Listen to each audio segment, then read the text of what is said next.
और इस वक्त की बड़ी खबर आपको बता दें, चंडीगढ़ में युवती से छेड़खानी पर राजनीतिक माहौल गर्म है। आरोपी हरियाणा बीजेपी के अध्यक्ष का बेटा है, जिसे जमानत मिल गई थाने से ही।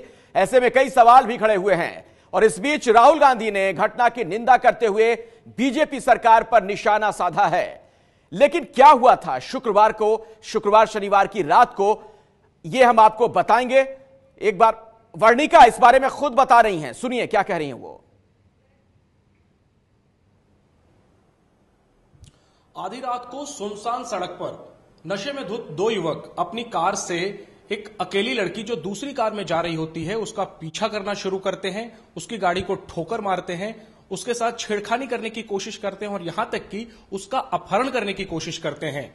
लेकिन वो बहादुर लड़की घबराती नहीं है, बल्कि पुलिस को फोन करती है और दोनों ही छेड़खानी करने वाले युवकों को पुलिस को पकड़वाती है। हमारे साथ वो बहादुर लड़की है वर्णिका कुंडू। वर्णिका जी, घटना जो हुई है वो हम सबको पता है, लेकिन एक बार हम आपसे जानना चाहेंगे कि किस तरीके से ये घटना हुई, आप कहां से आ रही थी और किस तरीके से ये घटनाक्रम आगे बढ़ा। तो मैं चंडीगढ़ 8 सेक्टर से पंचकुला की तरफ आ रही थी, घर की तरफ। और चंडीगढ़ 7 सेक्टर के अंदर कहीं पे उन्होंने मेरा पीछा करना शुरू किया और मेरे साथ गाड़ी लगाई। और साथ गाड़ी लगाई, उसके बाद उन्होंने अपनी गाड़ी ऐसे मेरी गाड़ी की तरफ हिलाते रहे ताकि मैं डर के और रुक जाऊं, कि ऐसे लगेगा कि गाड़ी टच होने वाली है। तो उन्होंने बहुत कोशिश की कि मैं रुकूं। ऐसे ऐसे चलता रहा 7 सेक्टर चंडीगढ़ से हाउसिंग बोर्ड चौक तक। बीच में एक बार ही उन्होंने मेरी गाड़ी के आगे अपनी गाड़ी लगा के रोड ब्लॉक की। पैसेंजर सीट वाला लड़का उतर के मेरी गाड़ी की तरफ चल रहा था, तो मैंने रिवर्स करके वहां से निकाली। उस टाइम मैंने पुलिस को फोन किया। पुलिस ने मेरा फोन सुनते ही मेरी आवाज में उन्हें पता चल गया कि मैं कितनी डरी हुई थी।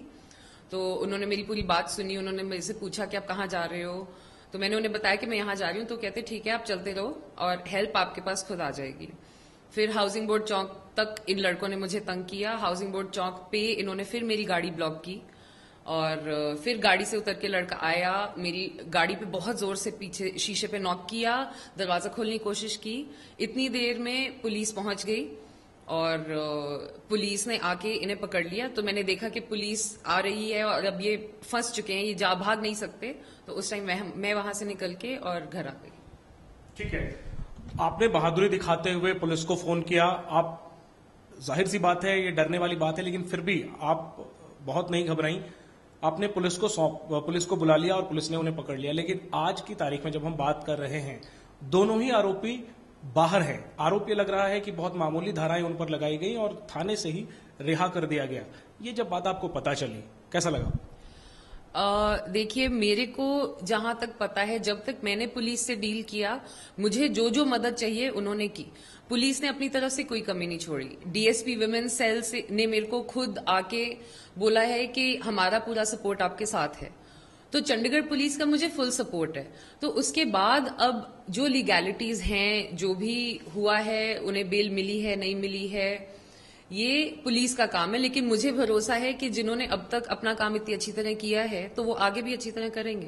बिल्कुल, आपने शुक्रिया भी कहा है चंडीगढ़ पुलिस को। अपने पोस्ट में आप अभी भी कह रही हैं कि पुलिस आपके साथ है, लेकिन उसी पुलिस पर आरोप लग रहा है कि वो लॉकअप में भी नहीं डाल पाई आरोपियों को, और मामूली धाराओं के कारण जो है उन्हें जमानत मिल गई और इसके कारण निशाने पर है चंडीगढ़ पुलिस। तो आपकी इस पर क्या प्रतिक्रिया है कि आपको नहीं लगता कि बहुत मामूली धाराएं लगाई गई और थाने से ही जमानत दे दी आरोपियों को?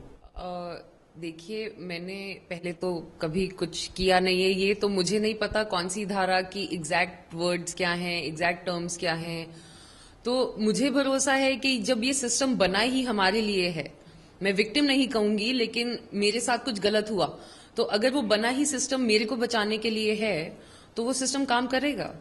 तो जो लोग हैं जिन्होंने अपना काम करना है, वो काम ठीक से करेंगे, तो द सिस्टम विल वर्क।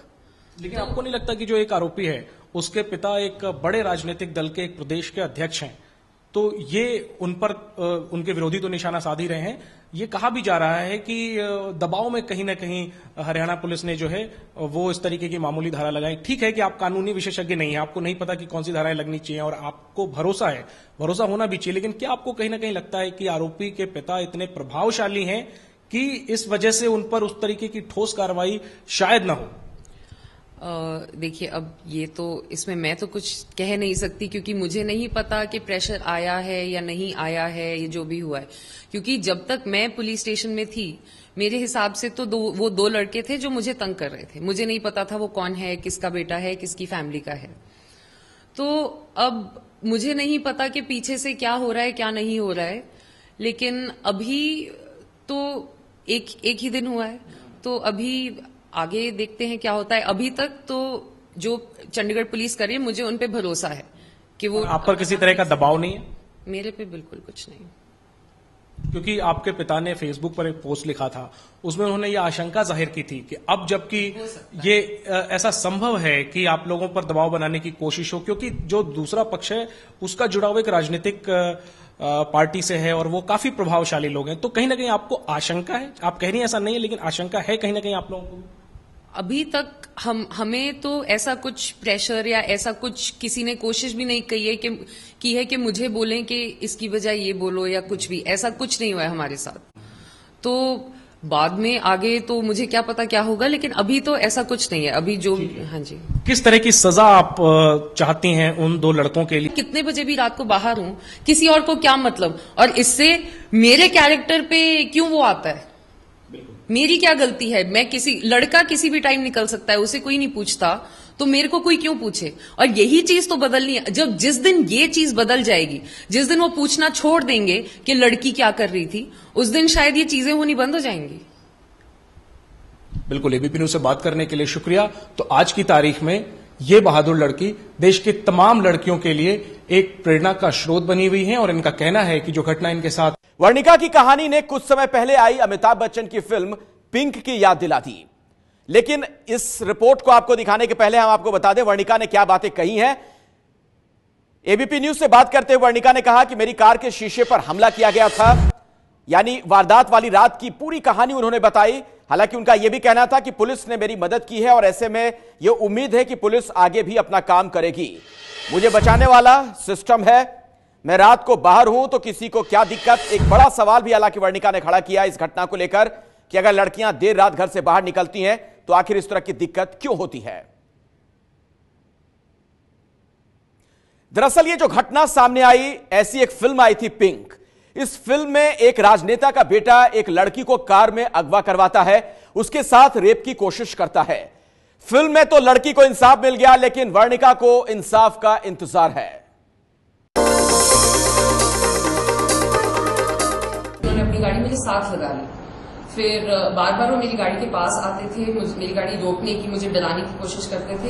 इतने में लड़के ने आके मेरी पीछे खिड़की पे जोर से हाथ मारा, मेरी गाड़ी का दरवाजा खोलने की कोशिश की। मैं बहुत थैंकफुल हूँ चंडीगढ़ पुलिस को, उन्होंने कल बहुत एफिशिएंटली रिस्पॉन्ड किया, बहुत ध्यान से मेरी बात सुनी, जितनी हेल्प चाहिए थी उनकी वजह से शायद आज मैं सेफ हूँ। जिस तरह से पिंक मूवी में एक राजनेता का बेटा एक लड़की की इज्जत से खिलवाड़ की कोशिश करता है, उसी तरह से आरोप है कि कल रात चंडीगढ़ में एक नेता के बेटे ने एक लड़की की कार रोककर उसे छेड़छाड़ की कोशिश की। आरोपी विकास बराला हरियाणा बीजेपी के अध्यक्ष सुभाष बराला का बेटा है। पिंक फिल्म में तो राजनेता का बेटा अपने जुर्म के एवज में जेल पहुंच जाता है, लेकिन चंडीगढ़ में एक लड़की की इज्जत से खिलवाड़ करने वाला विकास बराला पुलिस स्टेशन से ही जमानत लेकर छूट गया। दरअसल चंडीगढ़ पुलिस ने विकास बराला के खिलाफ केवल छेड़छाड़ और पीछा करने की धारा 354 और शराब पीकर गाड़ी चलाने पर लगने वाली धारा 185 के तहत मामला दर्ज किया गया। बाद में पुलिस ने जबरन रोकने पर लगने वाली धारा 341 भी दर्ज की, लेकिन ऐसे मामलों में पहली बार पुलिस स्टेशन से ही जमानत का प्रावधान है। यहाँ आपको बता दें कि पीड़ित लड़की ने साफ साफ आरोप लगाया है कि विकास बराला ने अपने दोस्त के साथ उसको किडनैप करने की कोशिश की। लड़की ने रेप और हत्या की आशंका भी जताई है। मैं बहुत थैंकफुल हूँ चंडीगढ़ पुलिस को, उन्होंने कल बहुत एफिशिएंटली रिस्पॉन्ड किया। अगर वो कल ना आए होते तो पता नहीं क्या होता। पीड़ित लड़की के इतने संगीन आरोप के बावजूद चंडीगढ़ पुलिस आरोपी विकास बराला को पुलिस लॉकअप तक में नहीं रख पाई। हमारी ये मांग है कि जिस कानून में संशोधन किया गया था निर्भया के अनफॉर्चुनेट इंसिडेंट के बाद, उस कानून का इस्तेमाल किया जाए, इस व्यक्ति को सख्त से सख्त दंड दिया जाए। कांग्रेस खट्टर सरकार की नीति और नीयत पर सवालिया निशान लगा रही है। वहीं खट्टर सरकार पारिवारिक रिश्ते को कानून के तराजू में तोल रहे हैं। इस घटना से सुभाष बराला जी का कोई लेना देना नहीं है। इंडिविजुअल एक घटना है, जिस किसी की घटना होगी उसके खिलाफ कार्रवाई होगी। चंडीगढ़ की वारदात को लेकर जिस तरह का सियासी दांवपेच अभी चल रहा है, चंडीगढ़ की पीड़िता को अभी तक इंसाफ का इंतजार है। खास बात है कि पीड़ित लड़की राज्य के वरिष्ठ आईएएस अधिकारी की बेटी है और इस मामले में आईएएस अधिकारी ने खुद पुलिस थाने जाकर के मामला दर्ज कराया है। जानकारी ये भी मिल रही है कि इस मामले को लेकर राज्य के तमाम अधिकारी नाराज हैं और इस वजह से खट्टर सरकार जबरदस्त दबाव में है। जाहिर है देखना होगा कि यह मामला आगे क्या रंग लेता है। कैमरामैन रंजीत के साथ जैनेंद्र, एबीपी न्यूज, चंडीगढ़। ये है एबीपी न्यूज, आपको रखे आगे।